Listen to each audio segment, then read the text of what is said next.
जो कहानी गुजरात से शुरू हुई, उस कहानी ने पिछले 6-7 साल में इस मुल्क में क्या उत्पात मचाया है, वो अब आपके हमारे सबके सामने है। एज अ नेशन, एक राष्ट्र के तौर पर हम एक अनप्रेसिडेंटेड, अभूतपूर्व क्राइसिस से गुजर रहे हैं। ऐसा संकट इस मुल्क ने पहले कभी नहीं देखा। हमारे संविधान पर हमला है, दिल्ली की सड़कों पर संविधान की कॉपी को जलाया जाता है, हमारे आइडिया ऑफ इंडिया पर हमला है, हमारे देश के लोकतंत्र के ऊपर हमला है। आज भाई भाई एक दूसरे का दुश्मन बन जाए, उतना जहर, नफरत एक सोची समझी साजिश के तहत दिल्ली और नागपुर साथ में मिलकर फैला रहे हैं। इस परिस्थिति में एक पॉलिटिशियन के तौर पे नहीं, बतौर एक भारतीय नागरिक, मैं अपने आप को ये जब सवाल पूछता हूं कि मेरा फंडामेंटल फॉरमोस्ट रिस्पॉन्सिबिलिटी, ड्यूटी क्या होना चाहिए, तो अंदर से जवाब यही आता है, कुछ भी करके इस मुल्क के संविधान, लोकतंत्र और आइडिया ऑफ इंडिया को बचाना चाहिए।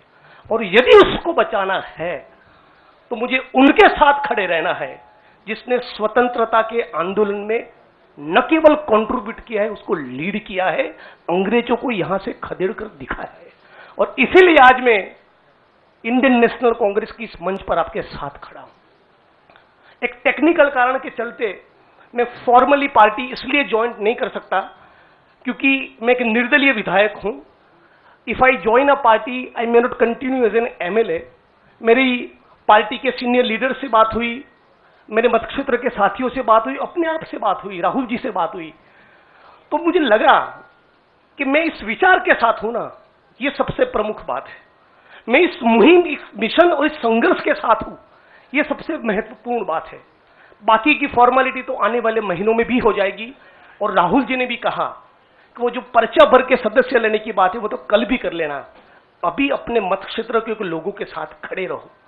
तो मैं फॉर्मली नहीं, लेकिन इस विचार के साथ आज जुड़ चुका हूं और 22 का चुनाव में कांग्रेस के सिंबल से ही लड़ूंगा, उसके सारे कैंपेन्स का हिस्सा रहूंगा। और गुजरात के संदर्भ में आज साथी हार्दिक हमारे बीच में मौजूद है, तब कहना चाहता हूं कि आज राष्ट्रीय स्तर पे जो हो रहा है वो सब कुछ हम लोग गुजरात में देख चुके हैं, झेल चुके हैं। आप सभी पत्रकार साथियों के बीच में बड़ी चिंता के साथ ये कहना चाहता हूं, हमारी पार्टी ने इस मुद्दे को उठाया है कि 3000 किलो का ड्रग्स 15-20 लाख बेरोजगार युवा को नशे की चुंगाल में फंसाने के लिए अदानी के एयरपोर्ट पर उतर रहा है। आज जब महंगाई और बेरोजगारी उसके चरम सीमा पर है, तब गुजरात और देश की बेरोजगार युवाओं को रोजगार देने के बजाय ये फांसीवादी ताकतें चाहती है कि रोजगार तो ना मिले, उनको नशे के हवाले में झोंक दिया जाए। तो इन सारी परिस्थितियों में यदि बाबा साहब अंबेडकर के संविधान को बचाना है, हमारे आइडिया ऑफ इंडिया को बचाना है, भगत सिंह को जब मुकदमे की कार्यवाही के दौरान पूछा गया कि क्रांति क्या है, तब शहीद आजम ने कहा था कि क्रांति से हमारा मतलब है किसानों और मजदूरों के हाथ में सत्ता। माननीय प्रधानमंत्री जब अमेरिका से वापस आते हैं तो भाई विस्टा का काम ठीक ठाक चल रहा है ना, नई पार्लियामेंट का, वो देखने के लिए जाते हैं, किसान को मिलने के लिए नहीं जाते। तो किसान हो, मजदूर हो, दलित हो, आदिवासी हो, महिलाएं हो, सबके ऊपर एक जो अनप्रेसिडेंटेड हमला है, इसको रोकने के लिए मैं भारत की जनता को, भारत के 21 करोड़ दलितों को और सारे लाखों करोड़ों युवाओं को अपील करता हूं, सेंस ऑफ अर्जेंसी के साथ, अभी वक्त नहीं है, कूद पड़िए, एक नया आंदोलन छिड़ने वाला है।